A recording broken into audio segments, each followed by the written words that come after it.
Hello students, कैसे हैं आप सब लोग।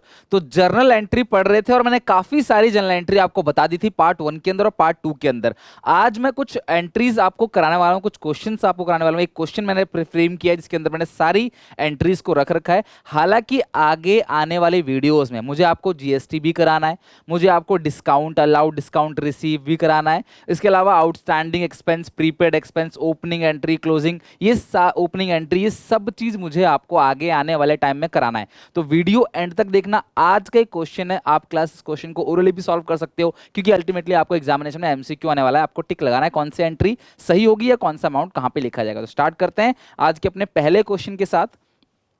तो ये सबसे पहले ये रहा क्लास, लिखा हुआ है यहाँ पे, Ramesh started a business with cash 50,000। तो आप ओरली मुझे बताओ क्लास, रमेश ने बिजनेस को स्टार्ट किया और पैसा जो है वो कितना लगाया, 50,000। डेट दिया नहीं है, डेट दिया रहेगा तो आप जनरल एंट्री में डेट भी लिखोगे। तो Ramesh started business with cash 50,000।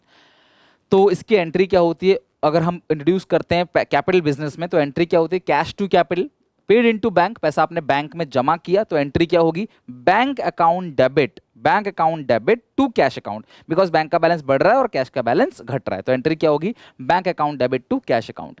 Bot goods for cash 25,000, आपने सामान 25,000 में खरीदा। अगर आपने सामान खरीदा 25,000 में तो आप एंट्री क्या करोगे, purchases account debit to cash account.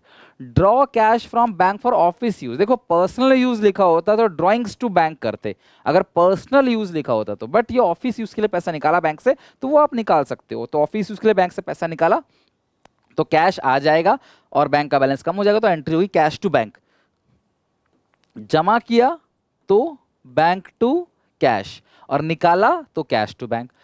Sold goods to Krishna, देखो अगर आप कोई भी सेल या परचेज करते हो और उसमें कहीं भी लिखा नहीं रहता कैश और किसी का नाम लिखा रहता है तो इसका मतलब वो क्रेडिट ट्रांजैक्शन। मैं आपको अकाउंटिंग इक्वेशन में भी इस बात को बता चुका हूं। तो इसमें लिखा क्या है, sold goods to Krishna for 1 lakh, आपने कृष्णा को 1 लाख का सामान बेचा है। तो एंट्री क्या होगी, कृष्णा डेबिट, डेटर यानी debtor to sales, Krishna debit to sales, ठीक है। बॉट गुड्स फ्रॉम श्याम, तो ये भी आपने उधार खरीदा है तो purchases account debit to Shyam account, तो ये आएगा 29,500। कृष्णा ने रिटर्न कर दिया, भैया आपने कृष्णा को सामान बेचा था तो कृष्णा टू सेल हुआ था, रिटर्न किया तो सेल्स रिटर्न टू कृष्णा हो जाएगा, उल्टा हो जाएगा, ठीक है। Cash sales for the month, cash sale है तो cash to sales, rent paid किया है तो rent to cash, rent account debit to cash account, कोई भी एक्सपेंस पे करते हैं। तो ये रही वो सारी की सारी एंट्री। इसके अलावा कभी आप मशीन खरीदते हो तो मशीन टू कैश, बिल्डिंग खरीदते हो तो बिल्डिंग टू कैश, तो जैसी भी एंट्री हो, डेप्रिसिएशन की depreciation account debit to asset. अच्छा यहाँ पे कलेक्शन होगा तो कैश टू डिटर, पेमेंट करोगे तो debtor to sorry creditor to cash. इस तरीके से जितनी भी एंट्रीज है उन्हें आप आराम से और अच्छे से बना सकते हो। तो चलो इन सारी एंट्रीज को क्लास विद नरेशन लिखने की कोशिश करते हैं, मेरे साथ साथ अपनी कॉपी में लिखो। देखो बेटा, एमसीक्यू भले ही जर्नल में पूछा जाने वाला है बट ये एक ऐसा टॉपिक है जो आपको पूरे कॉमर्स एंड तक चलेगा, चाहे आप 12th में जाओ, चाहे आप ग्रेजुएशन में जाओ, पोस्ट ग्रेजुएशन में, जहां भी क्लास अकाउंट्स होगा वहां पे एंट्रीज तो आपको लिखना ही पड़ेगा, एंट्रीज तो करना ही पड़ेगा आपको। तो यहाँ पे हम बिल्कुल इतना ही छोड़ नहीं सकते, लिख के पूरा अच्छे से करते हैं। और आगे आने वाले अपकमिंग वीडियोस के अंदर एमसीक्यू सीरीज भी अनाउंस करने वाला हूँ दोबारा, 1000 एमसीक्यू सीरीज, और बहुत सारी नई नई प्रिपरेशन हो रही है आपके लिए, ताकि आपका टर्म 1 टर्म 2 11th का एकदम अच्छा हो जाए। कम से कम बेस इतना स्ट्रॉन्ग कर दूं ताकि जब आप हमारे 12th के चैनल को देखोगे तो आपको पूरा अच्छे से समझ आएगा। 12th में भी हमारा चैनल है, आपको सबको पता होगा, ये चैनल स्पेशली 11th वालों के लिए है। तो यार प्लीज सपोर्ट करो गाइज, तो एटलीस्ट ताकि हम लोग अच्छे से आपकी पूरी प्रिपरेशन करा सकें। ये मैंने पूरा फॉर्मेट बना दिया जर्नल का, कंप्लीट फॉर्मेट है। तो मैं इसी फॉर्मेट में लिखता जाऊंगा क्लास, एक एक एंट्री, और उसको मिटा के फिर दूसरी एंट्री करूंगा। तो आप जरूर इस फॉर्मेट को बना लें। सबसे पहले डेट की, ट्रांजेक्शन किस डेट को हुआ है, पर्टिकुलर्स ऊपर लिखना, general entry in the books of, जिसकी बुक्स में आप एंट्री कर रहे हो उसका नाम लिखना, और यहाँ पे एलएफ है, फिर यहाँ पे डेबिट अमाउंट है, और यहाँ पे आ गया क्रेडिट अमाउंट। तो सबसे पहले यहाँ क्या लिखा है, Ramesh started business with cash, तो बिजनेस को स्टार्ट किया है। तो आप जो एंट्री पास करोगे सबसे पहले, कैश अकाउंट डेबिट ऐसे to capital account, cash account debit to capital.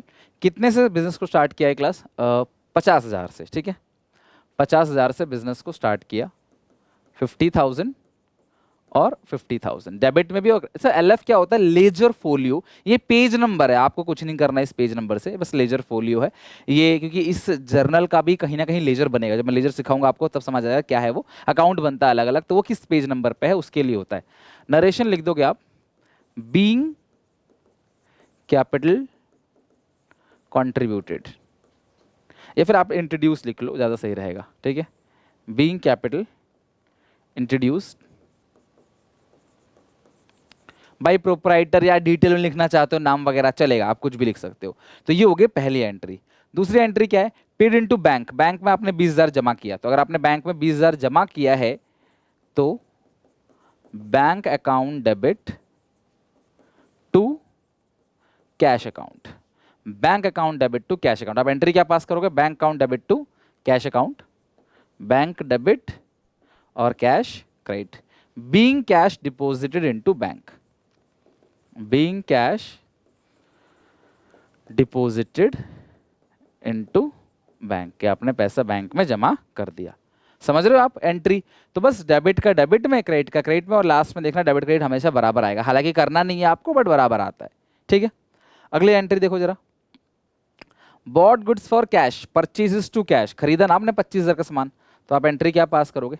Purchases account debit, purchases account debit to cash account, being goods purchased, being goods purchased.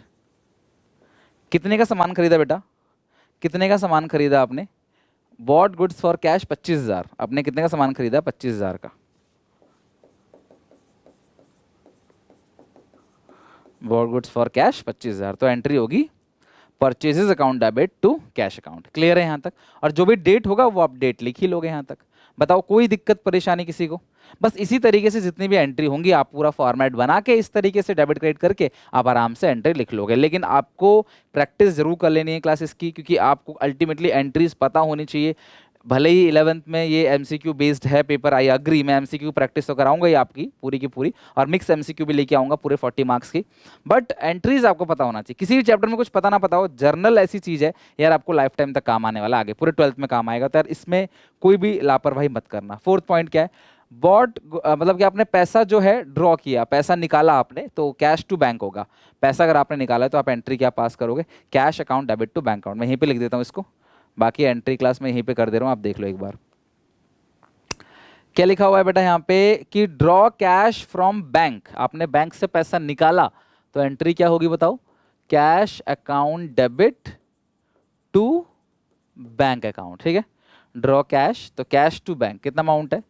5,000, 5,000, ठीक है, cash to bank. Sold goods to Krishna, Krishna को आपने बेचा सामान, तो आप entry क्या पास करोगे? कृष्णा टू सेल्स, उधार बेचते हैं तो एंट्री क्या पास करते हैं? डेटर टू सेल, कृष्णा को सामान बेचा कितने का? 1,00,000 का। अगला क्या है? परचेज गुड्स फ्रॉम श्याम, आपने श्याम से खरीदा, श्याम से खरीदा है, परचेज किया है, तो एंट्री क्या पास करोगे?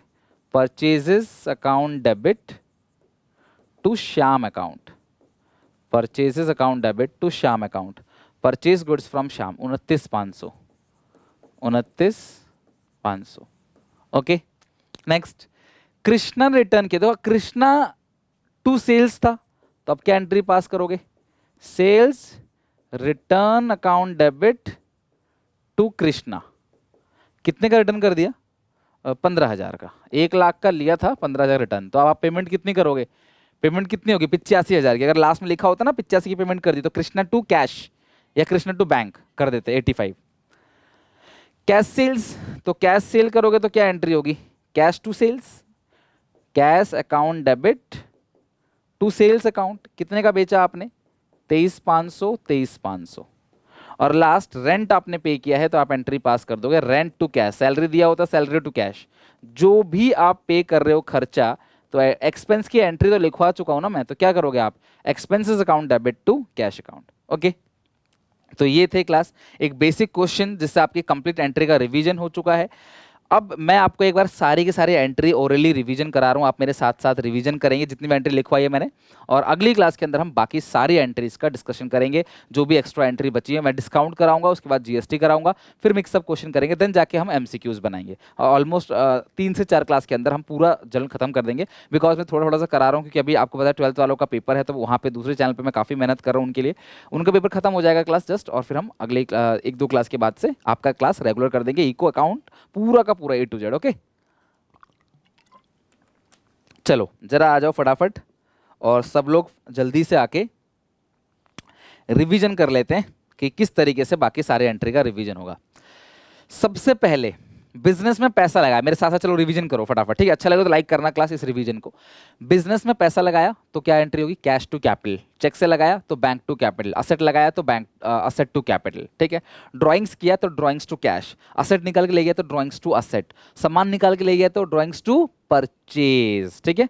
तो यानी सामान के लिए हम परचेज वर्ड का यूज करते हैं। इंट्रोड्यूस हो गया कैपिटल, ड्राइंग्स हो गया, उसके बाद परचेजेस की एंट्री, ठीक है? परचेज करेंगे, अच्छा जमा करेंगे बैंक में पहले, तो बैंक टू कैश, बैंक में जमा करेंगे तो बैंक डेबिट टू कैश, निकालेंगे तो कैश टू बैंक, जमा करेंगे तो बैंक का बैलेंस बढ़ेगा तो बैंक डेबिट, और कैश घटेगा तो कैश क्रेडिट, निकालेंगे तो उल्टा, कैश का बढ़ेगा कैश डेबिट और बैंक का घटेगा तो बैंक क्रेडिट, ठीक है? उसके बाद परचेज करेंगे तो परचेज टू कैश, उधार होगा तो परचेज टू क्रेडिटर। अब उधार खरीदा है, रिटर्न होगा तो बिल्कुल उल्टा कर देना, क्रेडिटर टू परचेज रिटर्न, ठीक है? और cash to purchase return. Purchase return का दूसरा नाम क्या है? Return outward, okay? उसके बाद आपने उधार बेचा है, खरीदा है, तो पेमेंट करो क्रेडिटर्स को, तो creditors to bank, creditors account debit to bank account. पहले आपने क्रेडिटर्स को क्रेडिट किया, फिर क्रेडिटर्स को आपने कर दिया डेबिट। अच्छा एक चीज मैं आपको दिखाता हूं, आप थोड़ा सा समझना इसको। नगद खरीदते हैं तो एंट्री क्या करते हैं? Purchase to cash. उधार खरीदते हैं तो एंट्री क्या करते हैं? Purchases to creditors. फिर क्रेडिटर्स को पैसे दे देते हैं तो क्या एंट्री होती है? Creditors to cash. तो अल्टीमेटली आपको यहां पे क्रेडिटर क्रेडिट है, यहां डेबिट है, कट गया तो बचा क्या? बचा क्या? Purchase debit to cash. यहां भी क्या बचा? Purchase debit to cash. तो अल्टीमेटली खरीदने की एंट्री परचेज टू कैश ही होती है, बस उधार में एक टाइम लिमिट मिल जाता है। पहले हम इसको उधार वाला का क्रेडिटर बनाते हैं, लायबिलिटी बनाते हैं, फिर खत्म करते हैं, बात तो बराबर ही होगी ना। उधार आपने खरीदा, नगद खरीदा, क्या है? उधार में आपने क्या किया? तुरंत उधार में आपने बाद में पैसा दिया, नगद में तुरंत पैसा दे दिया। तो एंट्री इस तरीके से दोनों का बिल्कुल सेम रहने वाला है, ओके? सेल्स किया, नगद बेचा, कैश टू सेल। उधार बेचा, डेटर टू सेल। और अगर उल्टा रिवर्स कर देंगे तो क्या होगा बेटा? रिवर्स कर देंगे रिटर्न के टाइम पे, तो सेल्स रिटर्न टू कैश या टू डेटर्स। अगर आपने दोनों कुछ नगद कुछ उधार बेचा तो cash debit, debtor debit to sales, और डेटर से पैसा मिलेगा तो cash account debit to debtor account. पैसा डूब गया तो बैड डेट्स टू डेटर, पैसा डूब गया तो bad debt account debit to debtor account. मैंने करा रखा ना बैड डेट की एंट्री, नहीं पता नहीं करा होगा तो मुझे बता देना, मैं करा दूंगा अगली क्लास में बैड डेट्स और बैड डेट रिकवर की एंट्री, ओके? अच्छा उसके बाद क्या किया? असेट खरीदा, machine to cash, building to cash, furniture to cash. बेचा तो क्या होगा? Cash to furniture, cash to building, cash to machinery, ये सारी चीजें। इसके अलावा क्लास कोई भी एक्सपेंस हो, एक्सपेंस टू कैश, डेप्रिसिएशन लगा बिल्डिंग पे, डेप टू बिल्डिंग, फर्नीचर पे लगा dep, dep to furniture, land building पे लगा डेप, कंप्यूटर पे लगा डेप, तो depreciation account debit to land building to computer. इस तरीके से आपको एंट्री अच्छे से बिल्कुल दिमाग में होना चाहिए। कोई भी खर्चा हो एक्सपेंस टू कैश, कोई भी इनकम हो कैश टू इनकम। तो मैंने क्वेश्चन भी करा दिया आपको, एंट्रीज क्लास समझा दी अच्छे से, क्योंकि आपको यही पूछेगा कि अगर आपने कैसे पूछेगा एमसीक्यू में कि अगर आपने कोई भी सामान खरीदा या मशीन खरीदा तो कौन सा अकाउंट डेबिट होगा, कौन सा अकाउंट क्रेडिट होगा? तो कौन सा अकाउंट डेबिट हो रहा है? 4 ऑप्शन होगा। कौन सा अकाउंट क्रेडिट हो रहा है? 4 ऑप्शन होगा। उस पर आपको टिक करना है। समझ गए बात को? मशीन खरीदा है तो मशीन डेबिट होगा और कैश क्रेडिट होगा, उधार खरीदा है तो सप्लायर क्रेडिट होगा। इस बात का आपने ध्यान रखना है। चलो आज की क्लास में तो क्वेश्चन मैंने ये करा दिया आपको, आप इस क्वेश्चन को देख लो, आप घर पे भी इस क्वेश्चन को प्रैक्टिस कर सकते हो। नेक्स्ट क्लास में आगे कंटिन्यू करेंगे नए टॉपिक के साथ। तब तक के लिए टेक केयर, बाय बाय। अच्छे लगे तो लाइक करके कमेंट करके बताना कि आपको समझ आ रहा है कि नहीं, और अपने सारे दोस्तों में शेयर करना। जो भी क्वेरी है आपकी कमेंट कर दो, मैं आपको आंसर दे दूंगा। टेक केयर, बाय बाय, मिलते हैं नेक्स्ट वीडियो में।